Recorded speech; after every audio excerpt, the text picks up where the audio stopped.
Muy buenas noches, hermanos, Dios les bendiga. Nuevamente con ustedes para nuestro estudio de varones. Seguimos estudiando la doctrina de la muerte de nuestro Señor Jesucristo. Y si hacemos un pequeño recuento, vimos la definición bíblica de la muerte de nuestro Señor Jesucristo.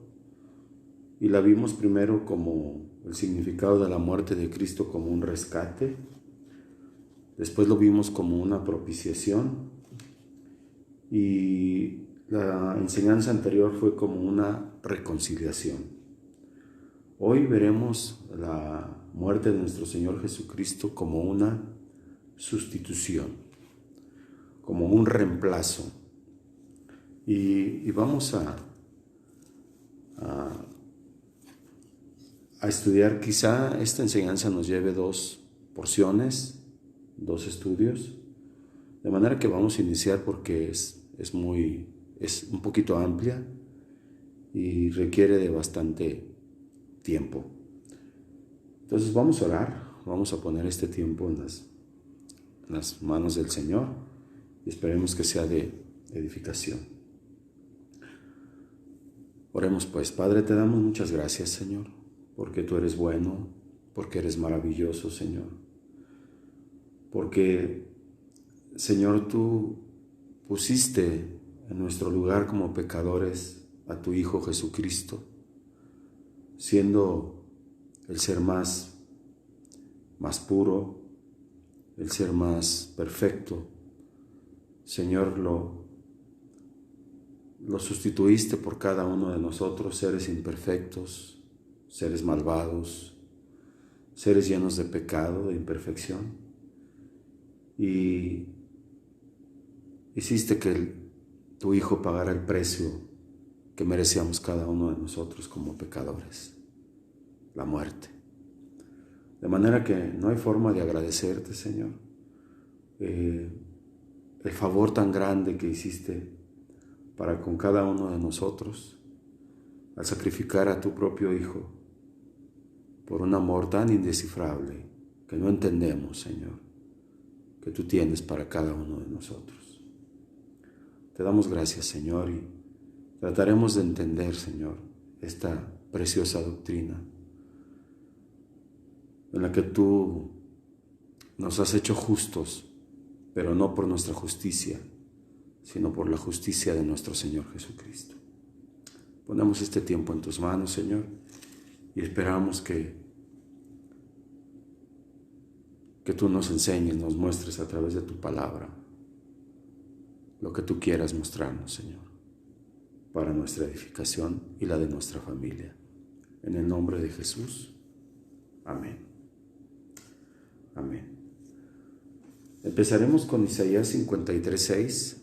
Es un versículo muy conocido del Antiguo Testamento. Y dice lo siguiente: todos nosotros nos descarriamos como ovejas, cada cual se apartó por su camino, mas Jehová cargó en él, hablando de Jesús o hablando del Mesías, el pecado de todos nosotros. Todos nos descarriamos, todos vivimos en pecado. Todo ser humano ha pecado, como dice Romanos 3:9 y 23. Pero el siervo, el Señor Jesucristo, ha echado sobre sus hombros todo el peso de las consecuencias del pecado y la ira justa merecida por los pecadores. Y la manera en la que Dios puso nuestra iniquidad sobre él fue que Dios lo trató como si él hubiera cometido todos los pecados cometidos por todas las personas que habían de creer en toda la historia de la humanidad. Y aunque él fue perfectamente inocente de cualquier pecado, Dios hizo esto a su Hijo para que la ira se consumiera y la justicia quedara satisfecha. De este modo, él puede acreditar la justicia de Cristo a favor de los pecadores que creen y tratarlos como si solo hubieran hecho los actos justos de Cristo. y en ambos casos se trata de una sustitución divina. Bien, esta parte de la sustitución la podremos entender en la historia del Cordero Pascual, en Éxodo 12 y en 1 Corintios 5:7, en donde se ilustra el significado de la palabra sustitución en el sentido en el que aquí se usa, una vida en lugar de la otra. Jehová cargó en él el pecado de todos nosotros.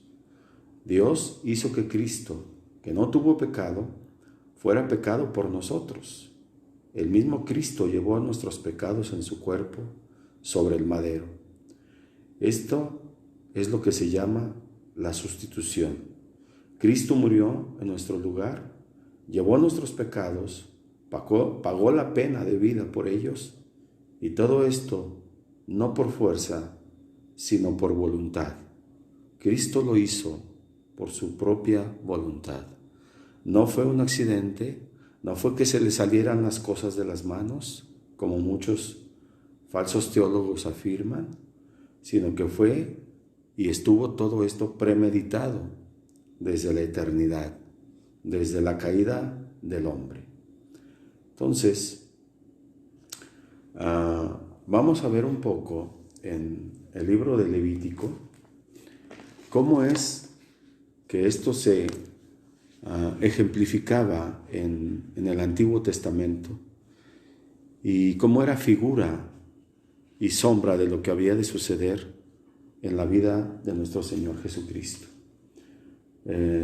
Y esto forma parte, esta parte que vamos a leer, forma parte de las ceremonias del sacrificio y la consagración del Antiguo Testamento de los sacerdotes, de Aarón y de sus hijos. Y dice así en Levítico 8, del 14 al 22. Dice la palabra de Dios: luego hizo traer el becerro de la expiación, y Aarón y sus hijos pusieron sus manos sobre la cabeza del becerro de la expiación, y lo degolló, y Moisés tomó la sangre y puso con su dedo sobre los cuernos del altar alrededor, y purificó el altar, y echó la demás sangre al pie del altar, y lo santificó para reconciliar sobre él. Después tomó toda la grosura que estaba sobre los intestinos, y la grosura del hígado, y los 2 riñones, y la grosura de ellos, y lo hizo arder Moisés sobre el altar. Mas el becerro, su piel, su carne y su estiércol, lo quemó al fuego fuera del campamento, como Jehová lo había mandado a Moisés. Versículo 18. Después hizo que trajeran el cordero del holocausto, y Aarón y sus hijos pusieron sus manos sobre la cabeza del carnero, y lo degolló. Y roció Moisés la sangre sobre el altar alrededor, y cortó el carnero en trozos. Y Moisés hizo arder la cabeza, y los trozos, y la grosura. Lavó luego con agua los intestinos y las piernas, y quemó Moisés todo el carnero sobre el altar, holocausto de olor grato, ofrenda encendida para Jehová, como Jehová lo había mandado a Moisés. Versículo 22. Después hizo que trajeran el otro carnero, el carnero de las consagraciones, y Aarón y sus hijos pusieron sus manos sobre la cabeza del carnero, y lo degolló, y tomó Moisés de la sangre, y la puso sobre el lóbulo de la oreja derecha de Aarón, sobre el dedo pulgar de su mano derecha, y sobre el dedo pulgar de su pie derecho. Hizo acercarse luego a los hijos de Aarón, y puso Moisés de la sangre sobre el lóbulo de sus orejas derechas, sobre los pulgares de sus manos derechas, y sobre los pulgares de sus pies derechos, y roció Moisés la sangre sobre el altar alrededor. Muy bien, hasta ahí. Esta parte de la consagración en el Antiguo Testamento de los sacerdotes es una una pequeña porción de todo el proceso y de todos los pasos que deberían de seguir para la consagración de los sacerdotes, pero lo importante aquí es los sacrificios de los becerros, tanto el de la ofrenda por el pecado, como el del carnero del holocausto, y como el carnero de las consagraciones. Bien, el primer sacrificio era el becerro como ofrenda por el pecado. Y aquí queda reflejada la necesidad de una convicción profunda de nuestra culpa personal, si esto lo trasladamos aún a nuestra vida el día de hoy. Recuerden que esto era sombra y figura de lo que había de suceder en nuestro tiempo. Entonces, esto es lo que hacía el sacerdote del Antiguo Testamento. Y había dos ideas fundamentales en esta porción. Él, el sacerdote, traía un animal para que fuera aceptado como una satisfacción. ¿Por qué se habla así? Se ha discutido durante miles de años sobre cuál es el significado esencial del sacrificio de Cristo.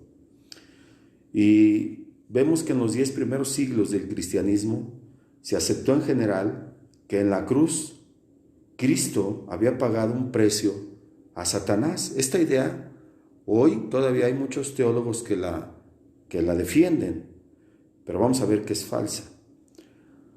Dicen que Cristo había pagado un precio a Satanás para que éste dejara libre al pecador, pero esta idea es errónea y subsistió hasta que surgió un exégeta que se llamaba Anselmo, quien hacia el final del siglo XI elaboró una expiación acorde con la Escritura. Él señaló que la muerte de Cristo es primero y principalmente una satisfacción rendida en honor de Dios, que había sido agraviado por el pecado del hombre. ¿Qué era lo que tenía que ser satisfecho? Era el principio eterno de la justicia en Dios. Todo pecado tiene que recibir su justo castigo. Este es tal vez el sentido más profundo de la cruz. La muerte de Cristo no fue un pago a Satanás, sino que es primero y principalmente una satisfacción rendida al honor de Dios. Pero hay una segunda idea en esta parte de la sustitución. ¿Qué significa? Es la idea que todo el Nuevo Testamento subraya de que la culpa era transferida. La vida del animal era aceptada en sustitución, en reemplazo, en lugar de la vida del culpable. Cabe destacar que estos corderos eran apartados con tiempo y eran corderos puros, sin mancha, sin arruga. Un simbolismo de que ellos eran ofrecidos por su pureza, porque si fueran personas en esas condiciones, serían santos. Es una figura de Cristo, por eso aquí a Cristo se le llama el Cordero Pascual o el Cordero de Dios. Entonces, la idea es que la vida del animal, que era pura, era aceptada en sustitución, en reemplazo, en lugar de la vida del pecador culpable. Hay que destacar que los vocablos satisfacción y sustitución como tales no están en la Biblia, pero las ideas sí lo están y de manera muy clara. La noción de sustitución implica que todo el valor, todo el mérito de la víctima era atribuido por Dios al oferente, es decir, al pecador. Desde ese momento, su condición ante Dios ya no era la misma, porque su condición ante Dios ya no quedaba determinada por lo que él era, sino por lo que era su ofrenda. Y en este caso era una ofrenda escogida, pura, sin mancha, sin arruga. El pecador entonces es aceptado en su ofrenda, en su representante. Bien, cabe destacar que en los tres sacrificios, en los tres animales que eran ofrecidos como sacrificio, los sacerdotes, en este caso Aarón y sus hijos, imponían sus manos sobre la cabeza del animal y confesaban sus pecados. Dice en una porción del Levítico que ellos empujaban con sus manos la cabeza del animal, implicando con esto que transportaban todo su pecado, toda su iniquidad hacia el animal que iba a ser sacrificado. De esa manera, simbólicamente, ellos quedaban purificados, quedaban libres, y el animal que iba a ser sacrificado llevaba su pecado, llevaba su iniquidad para satisfacer la ira de Dios. Bien, el segundo sacrificio era el de un carnero para el holocausto. Y también hay aquí dos lecciones. La característica distintiva del holocausto es que era toda para Dios. ¿Cuál es el significado aquí? ¿Qué presenta esta figura del Antiguo Testamento? El holocausto presenta en figura la devoción plena de Cristo al Padre, consagrado enteramente a Dios. Solo el Padre puede apreciar en su verdadero valor cuánto significa el sacrificio del Hijo. El holocausto significa totalmente quemado. El vocablo indica además lo que asciende. Esta era una ofrenda ascendente. Todo ascendía en olor grato a Jehová, como dice Levítico 1:9. Solamente Dios mismo puede entender plenamente el amor de Cristo y el mérito infinito de su ofrenda de la cruz. Sí, el primer significado tiene que ver con Cristo mismo, pero tiene que ver con nuestra aceptación delante de Dios. Este punto es fundamental en toda nuestra concepción del sacerdocio de nosotros como creyentes. Pablo dice, y se dirige a nosotros, andar en amor como también Cristo nos amó y se entregó a sí mismo por nosotros, ofrenda y sacrificio a Dios en olor fragante, haciendo referencia a este segundo sacrificio en la consagración de los sacerdotes. Entonces la ofrenda fue a Dios, no fue a Satanás como lo creían los primeros exégetas. Y la segunda lección es que este animal, quemado totalmente, era una clara señal de que el sacerdote israelita se dedicaba a sí mismo enteramente a Dios. Y notemos que primero venía la ofrenda por el pecado y después el holocausto. Porque no podemos acercarnos a Dios si no hay un arrepentimiento por el pecado, si no hay un perdón de parte de Dios para el pecador. Entonces, tenemos que llegar, antes del holocausto, tenemos que llegar arrepentidos y limpios de todo pecado. Mientras no se quite la culpabilidad que pesa sobre la conciencia, no se puede presentar ningún sacrificio aceptable a Dios. No se puede oficiar en el santuario, pero para aquellos que ya somos de Cristo, queda la gran enseñanza del creyente cristiano. Se espera que como sacerdote se dedique a sí mismo enteramente a Dios. Esto significa consagrar el tiempo, el corazón y toda la vida a nuestro Dios. El tercer sacrificio era el del carnero de la consagración o el sacrificio de paz. Por razones de tiempo, no leeremos Éxodo 29 del 19 al 22, pero si usted lo puede leer, lo puede estudiar de una manera un poquito más profunda. Bien, diremos entonces que después de los dos primeros sacrificios mencionados, en este último, los sacerdotes declaraban el placer, el agrado que sentían al oficiar en el tabernáculo, en la casa de Dios, y al entrar en comunión con Dios como ministros en su santuario, en su casa. De estos sacrificios participaban el altar, el sacerdote y el donante. Y en este caso hay que señalar que estos sacrificios se denominaban de paz, porque en estas ofrendas Dios participaba junto con su pueblo en señal de amistad. Estas ofrendas se hacían para hacer peticiones por vía de acción de gracias. La paz con Dios, que se fundamenta en la sangre de Cristo, reside en que el pecador que cree en la obra de la cruz demuestra estar satisfecho con la misma gran obra que ha dado satisfacción a nuestro Dios Santísimo. Hay que señalar que posiblemente no todos estos significados estuvieran claramente presentes en la mente de los sacerdotes israelitas del Antiguo Testamento. Pero viviendo nosotros en el tiempo después de la cruz, apoyados por la enseñanza del Nuevo Testamento, podemos entender mejor aquello que estaba detrás de las ceremonias y de las figuras del Antiguo Testamento. El sacrificio del carnero de las consagraciones llevaba la idea de la admisión de los sacerdotes a su oficio y les confería autoridad para desarrollarlo.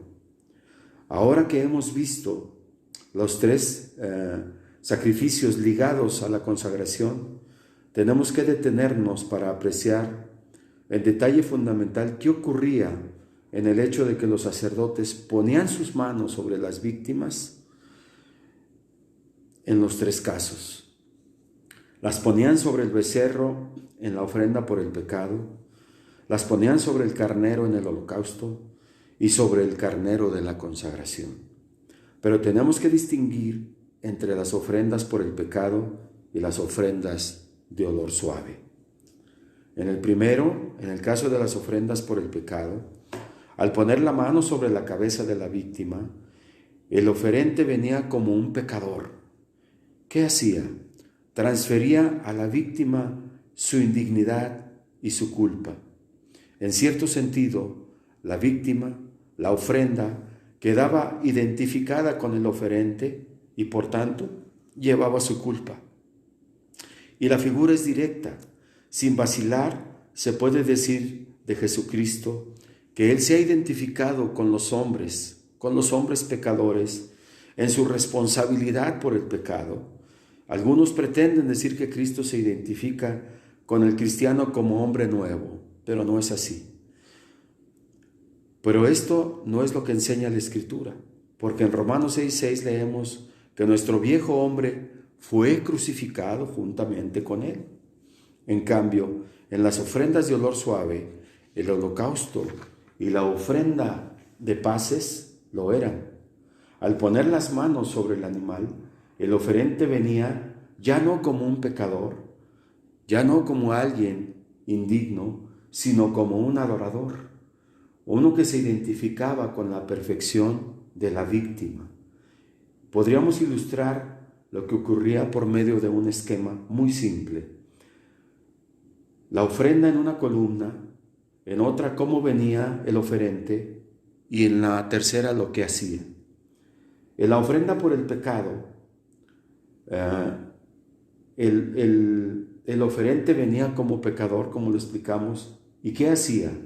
Transfería a la víctima su indignidad y su culpa. En las ofrendas de olor suave, él se presentaba como adorador. ¿Y qué es lo que hacía? Se identificaba con la víctima, con la perfección de la víctima. Esta identificación implicaba que el oferente no tenía ni devoción ni pureza por sí mismo, pero presentaba a una víctima que sí era pura, que no tenía culpa. Y así sigue siendo en toda la enseñanza del Nuevo Testamento. El pecador, cuando confía en Jesucristo, está confesando que se refugia en la perfección de la víctima, en Jesús, porque no puede refugiarse en sus méritos personales, porque no existen. Nosotros, por buenas obras que hagamos, son trapos de inmundicia delante del Señor. Y la lección es fundamental. El pecador creyente no se presenta con las manos vacías, sino que por la fe se apropia de la ofrenda de Jesucristo y la hace suya. Esto le da la salvación. Además, él no tiene devoción propia, pero se presenta para adorar porque se refugia en la perfección de Cristo, en el Cordero de Dios. Cuando queremos adorar, no se trata de ninguna manera de un nuevo sacrificio, sino de la identificación plena del creyente con la ofrenda del cuerpo de nuestro Señor Jesucristo en la cruz. Este es el invariable orden divino. Primero, antes de disfrutar de otras bendiciones, el hombre necesita regocijarse en el perdón. Necesitamos arrepentirnos primero antes de acercarnos al Señor. Y aquí se encuentra uno de los secretos de toda la adoración verdadera. ¿Cuándo hay adoración? La adoración se verifica cuando el creyente se regocija en lo que ha hallado en Cristo, y esto nos conduce a un punto definitivo. Siempre el alma tiene que volver a la contemplación de la cruz, y a las congregaciones tiene que ser llevada a esta vista por el ministerio de la palabra de Dios. A la contemplación de la cruz, la palabra nos tiene que llevar a la cruz y a su contemplación, porque este es el medio para apreciar al Señor sufriendo por el hombre, pagando el precio, llevando el pecado en toda aquella inmensidad de dolor que solo Dios pudo medir. Más de una vez agradecemos a Dios por los bienes que nos da, y eso es muy bueno, no está mal, pero para adorar se necesita algo más que esto. Para adorar se necesita participar en algún grado de la apreciación que Dios hace de su amado Hijo y de la ofrenda de sí mismo. Por esta razón, Levítico es un manual de adoración, porque la adoración surge de valorar el sacrificio de nuestro Señor Jesucristo por cada uno de nosotros. Y esto no lo debemos olvidar. Hoy estamos rodeados de todo tipo de limitaciones, pero en toda alma redimida hay aquella luz, hay aquel discernimiento, por pequeño que sea, que le permite apreciar algo de lo mucho que el Padre estima la ofrenda y la persona de su Hijo bien amado. Al mirar los sacrificios y el ceremonial del Antiguo Testamento, hay que subrayar que el sacerdote cristiano del Nuevo Testamento no ofrece sacrificios por el pecado, ni siquiera simbólicamente. Es un sacerdote espiritual, adora en un templo espiritual y ofrece sacrificios espirituales. La noción de alabanza, ¿qué es? Es todo aquello que enaltece a Dios debido a un profundo sentido de gratitud en el alma por la obra redentora de nuestro Señor Jesucristo en la cruz y en razón de nuestro reconocimiento de las excelencias de la persona de Cristo. La actitud de adoración se advierte cuando el hombre se acerca para expresar cuánto ha encontrado en nuestro Señor Jesucristo. ¿Cómo lo vemos esto reflejado en el Nuevo Testamento? En la figura, o en la persona más bien, de nuestro Señor Jesucristo. Dice 2 de Corintios 5:21, al que no conoció pecado, por nosotros lo hizo pecado, para que nosotros fuésemos justicia de Dios en Él, en Jesucristo. 2 de Corintios 5:17. 5:21, perdón. Entonces dice, y aquí Pablo resume el corazón del Evangelio que resuelve el misterio y la paradoja que vimos en el estudio anterior acerca de la reconciliación, de los versículos 18 al 20, y explica cómo podemos ser reconciliados nosotros los pecadores con Dios a través de nuestro Señor Jesucristo. En estas 15 palabras donde dice: al que no conoció pecado, por nosotros lo hizo pecado, para que nosotros fuésemos hechos justicia de Dios en él, y que acabamos de ver simbólicamente en Levítico, en el Antiguo Testamento, dice que no conoció pecado. Jesucristo, el Hijo de Dios sin pecado, sin mancha, así como el animal que era sacrificado en el Antiguo Testamento, dice que por nosotros lo hizo pecado. Dios el Padre, quien aplica el principio divino de imputación, trató a Cristo como si Él fuera un pecador, aunque no lo era, y permitió que muriera como sustituto para pagar el castigo por los pecados de todos los que creyéramos en Él. En la cruz, Él no se convirtió en un pecador, como algunos han sugerido, sino que permaneció santo como siempre. Fue tratado como si fuera culpable de todos los pecados cometidos por todos los que habían de creer, aunque no había cometido un solo pecado. La ira de Dios se desató sobre él hasta saciarse, y el requisito justo de la ley de Dios fue cumplido a perfección para beneficio de aquellos en cuyo lugar murió, de cada uno de nosotros. Y cuando habla de la justicia de Dios, esta es otra referencia a la justificación y a la imputación. Y la justicia que se acredita a la cuenta del creyente es la justicia de nuestro Señor Jesucristo, el Hijo de Dios. Así como Cristo no fue un pecador, pero fue tratado como el peor de los pecadores, los creyentes que todavía no han sido hechos justos por completo hasta la glorificación, son tratados como si fueran justos. Él, Jesucristo, llevó sobre sí sus pecados para que ellos, o sea nosotros, pudiéramos vestirnos con su justicia. Dios lo trató como si hubiera cometido los pecados de los creyentes y trata a los creyentes como si solo hiciéramos las obras justas de Dios, del Hijo de Dios, libre de todo pecado. Vamos a cerrar ahora con 2 de Pedro 2:24. Esencialmente es la misma enseñanza de 2 de Corintios. Pero vamos a cerrar con eso y vamos a dejar para una segunda parte donde vamos a estudiar un poquito más a profundidad la Pascua, y en particular la última Pascua, que fue la última cena del Señor con sus discípulos para la próxima enseñanza. Pero hoy vamos a cerrar con 1 de Pedro 2:24, que dice lo siguiente.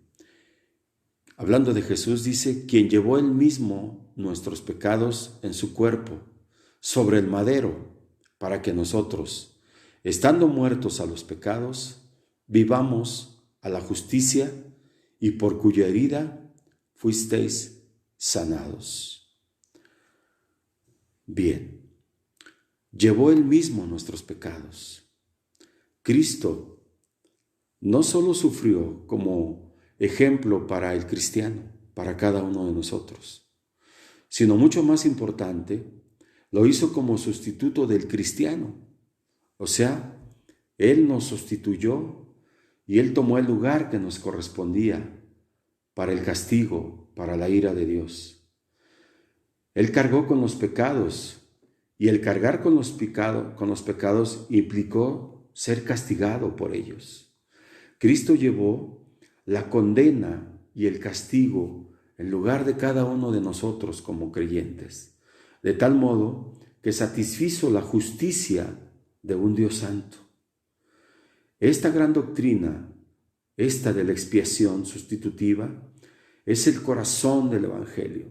La expiación suficiente para los pecados del mundo entero se llevó a cabo por todos los que habrían de creer, es decir, por cada uno de nosotros como elegidos del Señor. Porque nosotros estábamos muertos en los pecados, y esto es así por el milagro de estar en Cristo. Morimos al pecado en el sentido de que pagamos su castigo, que es la muerte, al estar en Cristo, quien murió como nuestro sustituto. Vivamos a la justicia ahora. No solo hemos sido declarados justos, el castigo por nuestros pecados fue pagado por su muerte, sino que hemos resucitado para andar en una nueva vida con el poder y con la presencia del Espíritu Santo en nuestro interior. Y cuando dice, por cuya herida fuisteis sanados, cita a Isaías 53:5. Por medio de las heridas de Cristo en la cruz, nosotros los creyentes recibimos sanidad espiritual de la enfermedad mortal del pecado.